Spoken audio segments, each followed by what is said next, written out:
Good evening and salutations, my GH fans. First of all, I do want to apologize. I know this video is coming out a lot later than I wanted it to come out.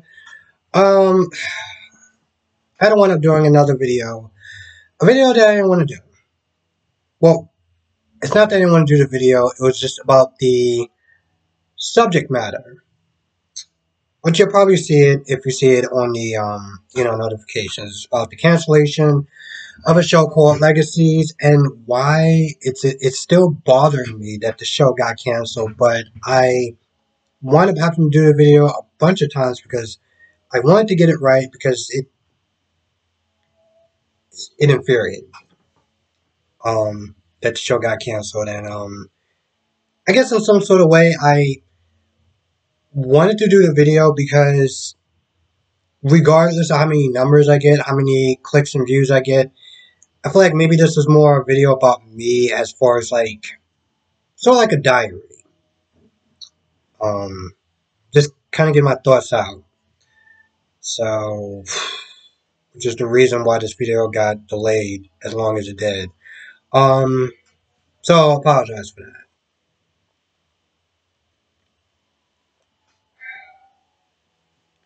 Let's talk about Liz and Chelsea for a minute. So she starts channeling, she starts channeling Franco. She says she's Franco, and now she's acting like Franco. Because in the beginning, Chelsea didn't sit there and say it was Franco. So Liz is just assuming at this point that it's Franco, and she's like, oh, this family doesn't, whoever the spirit is, this spirit doesn't like the way this new family is being formed, and Liz is like, Franco is okay, this, that, and the third. Next thing you know, she's possessed by Franco. She starts talking like Franco and talking about pictures as far as I can never fully capture you and this, that, and the third. So, Liz is sitting there thinking that she's talking to Franco. I'm gonna be completely honest. I feel like there's a lot more to the story than just it being a supernatural um story. It just seems odd. And this is coming from, you know, the fact that I used to watch Port Charles and it was in the same universe as GH, and this just feels odd. But anyway, she thinks that she's talking to Franco. Now Finn and Laura are concerned about Liz. And they both realize that, they're talking and they talk about Laura, Lucy and the medium and everything like that. And they realize, you know what, most likely they're doing this whole medium session in her house. So they go to the house and, they turn on the lights, and apparently it it brings Chelsea out of this trance or out of this possession. And, she's talking about how she lost a lot of time. And now Liz is angry. Liz is annoyed. She's like, you guys could have came at the worst time. I literally listened to talking to Franco. She got tears in her face and everything like that. You got Finn and Laura looking at her like they don't know what to say to her. They don't want to sit there and be like, yo, listen, I don't know if you're actually talking to Franco. I think this woman is conning you. I don't know about Laura, but at least that's how Finn looked. And, Laura's like, listen, your boys would love to see you. They get the hearse, and they kind of get her out the room. Then, you just felt the energy, like, Finn was like, I can't wait till I get this woman alone. And as Liz and Laura are leaving, he closes the door, and he practically goes off on her like, yo, you're taking advantage of a grieving woman. Now, given that Finn is a man of science, he doesn't believe in supernatural, spiritual, things of that nature.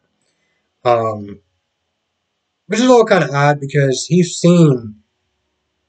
I guess he doesn't believe in miracles as far as like his line of work. He just believes in science. So he is just more like about the science part. And, Chelsea looked at him like, you lied to her. You looked at her like she was crazy. And when she asked, he was like, no. And, Finn was like, listen, don't talk to her again. But Chelsea was like, yo, listen, she said she was going to call me. And when she calls me, you know, I'm gonna do another session with her. Maybe you can sit there and be there too, and you can have more of an open mind. Now, again, I know a lot of people could probably look at Finn and be like, "All right, bro, you're maybe being kind of a dick," but then I sit there and I look at people like John Edwards. I don't know if anyone remembers who John Edwards was, but I feel like, or I can't believe I'm just saying her name. I can't believe I'm saying her name because, well, she's in Long Island. And I feel like in a lot of ways she kind of just represents the worst in Long Island as far as stereotypes and just everything but the Long Island medium. Okay, the Long Island medium is another person that will, I feel like, don't get me wrong, I feel like there are actual real mediums out there. But I feel like people like John Edwards and the Long Island medium are people who, and granted, I don't know the Long Island, but she seems like a person who's fake. And she seems like the type of person who preys on people's desperation and sadness and grief for profit. Um, and again, it pisses me off because she makes the actual real mediums out there look really bad. Um, so I can understand Finn's feeling as far as like, yo, this woman is a con artist. I guess only time will tell. Now, Michael and Willow come in and they see Drew and Carly there and they're like, what are you doing here? Now Carly stalls, which is odd because she's usually really good at lying, but Drew came in and was like, hey, she just wanted to make sure he was okay and make sure you're good at everything that's been going on with you two and everything like that, as far as harmony. She want to make sure that you're good and just, see your faces. Um, so they bought it. And they get into a discussion. They talk about Nina and Sunny. And at one point, Michael was like, oh, as far as Nina kind of rewriting history with Nell and everything like that, and basically saying that, even though that Nell wasn't born with Nina, she still clearly inherited her craziness. And Drew came in, and Drew was like, that can't be true because if you're saying all that, then you're saying it about Wiley. You're basically saying that Wiley inherited Nell's craziness. And you don't believe that. So the whole truth about, inheriting craziness, you can't really sit there and say that. It's a nature versus nurture thing. Um Now I'm not gonna lie, at first you had Michael and Carly looking at him like they want to rip his head off, like, yo, you Team Nina now? I mean, really? Because I mean, if you Team Nina, you can kick rocks. Like that's literally how they was there looking. But Drew was pretty much kind of just putting a different perspective in there. And I mean, I agree with Drew and his assessment. Um,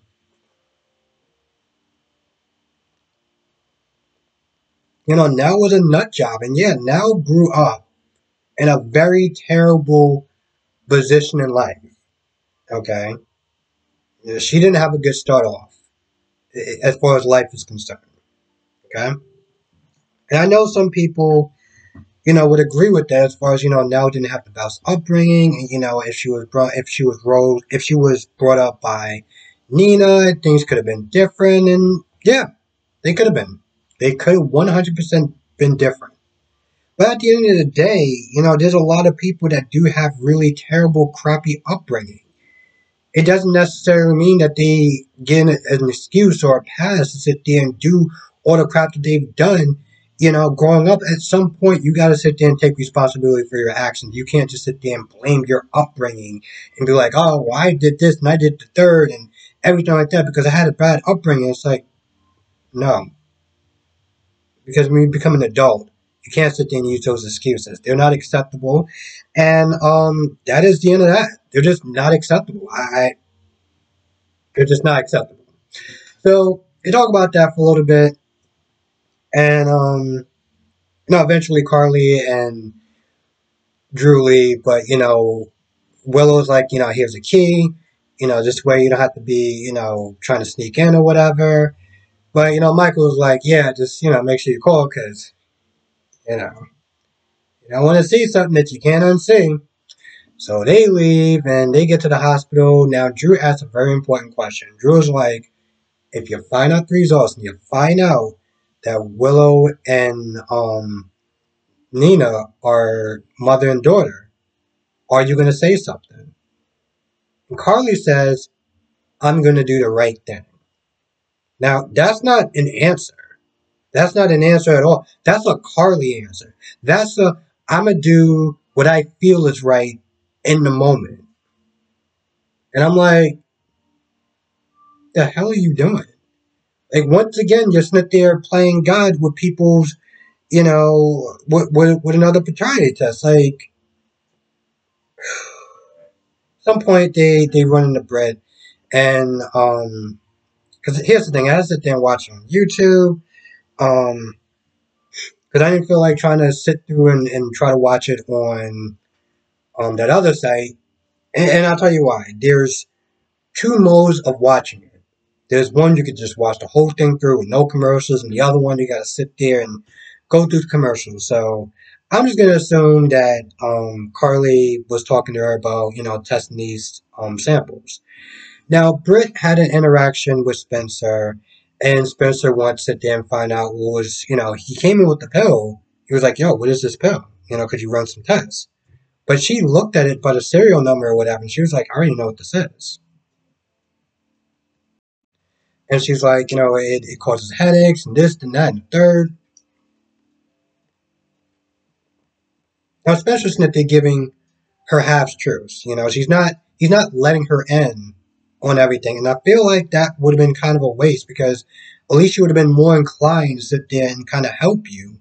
Um, Instead of constantly asking all these questions. I mean, think about it. You walked in her office during her office time or whatever she's doing. You interrupted that time to come in there with a pill. Now she cares about you and loves you, and she wants to know what's going on. And why are you walking around with a pill? There, she's just like, you shouldn't be walking around with that. To be honest, no one should be walking around with that. And instead of him being honest, he decides to act like a dick. Um, at first talking about, oh, now you're going to conscience, and then the whole, oh, what was the longest relationship that you've had? And, when was the last time you've been in a relationship? And, have you ever felt love? And I'm like, bro, all that you did was completely unnecessary. There was no need to dig into her that way. Simply because she's asking you questions and you don't want to get the answers. Or you had to sit there and say, you know what, listen, I can't really talk to you about it, whatever. But instead, he chooses to go the dick route. Okay? He chooses to go the dick route. He could have just been like evasive and be like, okay, cool, whatever. Could it do this? Could it do that? And you had a basic idea. But instead, you decide to play into this, well, arrogant dick mode. And, I can understand why a lot of people do not like Spencer. Because every time you start to root for him, he does things like this where you're just like, bro, we were just going 2 steps forward, and now we just went 5 steps backwards. Now, Esme is able to sit there and see Ryan by distracting the guard, well, I guess like a mess or something that she did. So they're talking, and Ryan's just like, "Yo, listen, what are you doing seeing me? You know the rules. Like, the less interactions we have, the better of a chance of us not getting caught." She finds out what, I mean, he finds out what she's been up to, and also I think he pretty much kind of confirmed that Esme his daughter as is his daughter at this point, talking about his talking about her mother, and it's just the two of us and my sweet little girl, or whatever he called her. So it's all but confirmed that Ryan is you know her father. This dude is not happy because when Esme starts talking about Spencer and him not being intimate with him. He's like, "Oh, listen, for a young teenager, that's just not that that don't seem right for him not to really be knocking boots with you like that." So he's like, he could be the romantic type, or he can have caught on. Now, when Esme starts talking about the letters, of Maggie and stuff like that, this dude flips out. And Esme at this point is like, yo, I will rat you out in a heartbeat to sit there and save myself. And that's when Ryan's like, how about we just have a friendly chat about it? He does compliment on her, compliment her of being, all about herself or, self preservation like her mother. Um, but, ultimately he wants that plan to work. He wants Nicholas and Ava to split up, and he wants. I can't believe I'm sitting there saying this. Because, I mean, honestly, to tell you the truth, when you look at it, he practically just pimped out his daughter to seduce Nicholas, so this way Nicholas and Ava can break up. I mean, I know he's a serial killer, but damn, bro, don't you. I feel like there's certain morals that he. I don't even know what to say about that. I really don't. That sentence just disturbed the hell out of me, even me saying that. But yeah, that's his plan. And then he thinks about Felicia and getting payback on all his enemies. So yeah, we're gonna be doing that at some point. I say that, and the last time I saw Ryan was like maybe a month ago, maybe two. So we're gonna get there eventually. And I think the final part of this is the Nina and Felicia story. Because I'm gonna be honest, this just seemed kind of off. I mean, here's the thing. I know that they run in the same circles. But they got a lot of connecting parties with Maxie and James, and I get that. But when she invited her in to have popcorn because she saw that Nina, was well, she looked like she was upset about something, and yeah, Felicia was still talking about baby news because that is something that they decided to write in there, and it is what it is, which is really stupid, but whatever. They start talking. And eventually, Nina kind of realizes that Felicia has a lot of ties to Carly as far as Bobby and, with Carly. So, Nina's like, why do you not shut the door on me? Tell me to kick rocks. I mean, I'm practically the enemy. And me being here is probably not going to be good for you and Bobby's relationship and this, that, and the third. But Felicia starts talking about how she sees a lot of Nina in herself, and I'm just gonna have to take her for a word because I was not around during the earlier days, the Felicia days, of her doing whatever she was doing. Okay. Um.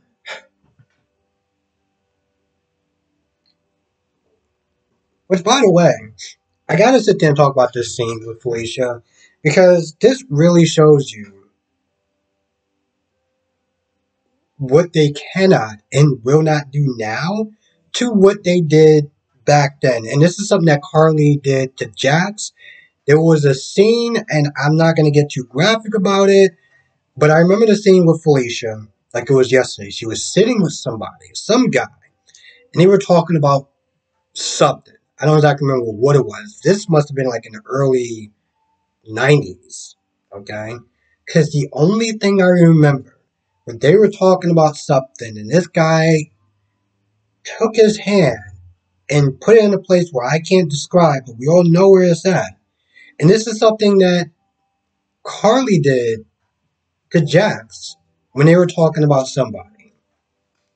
And I know this is coming out of nowhere, but it just reminds me of just how much things have changed. Now, I don't know if anyone remembers that scene, but I remember it like it was yesterday, and I was watching it on SoapNet, and I was really surprised that they actually had that. Anyway, talks about some comparisons between the two. Again, I'm just gonna have to take Felicia's word for it, and they start talking about James and Wiley, and what will Nina sit there and tell them when they grow up about all the articles and stuff like that that has come out. Now, I do kind of sit there and I look at this, and I said this yesterday. If Nina was so concerned about the article that came out, why didn't she sit there and not tell her version of what happened?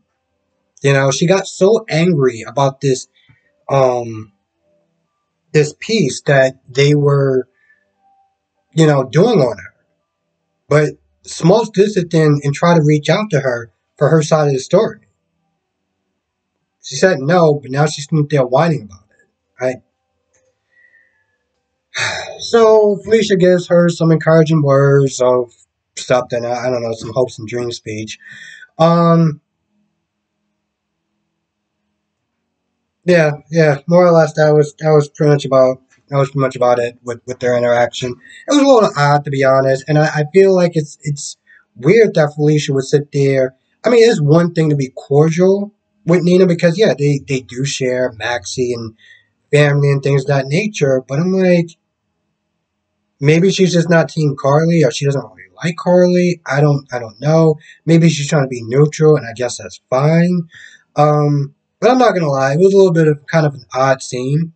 But then again, I don't really know Felicia that much, so it may be par for the core. I feel like that's about it. But like usual, sometimes I feel like I'm missing stuff, at least like one or two things. But I think that's about it. So yeah, with that being said, I'm gonna go. I want to thank you for watching. Be safe. Let me know what your thoughts are in the comment section below, and I'll see you in the next video.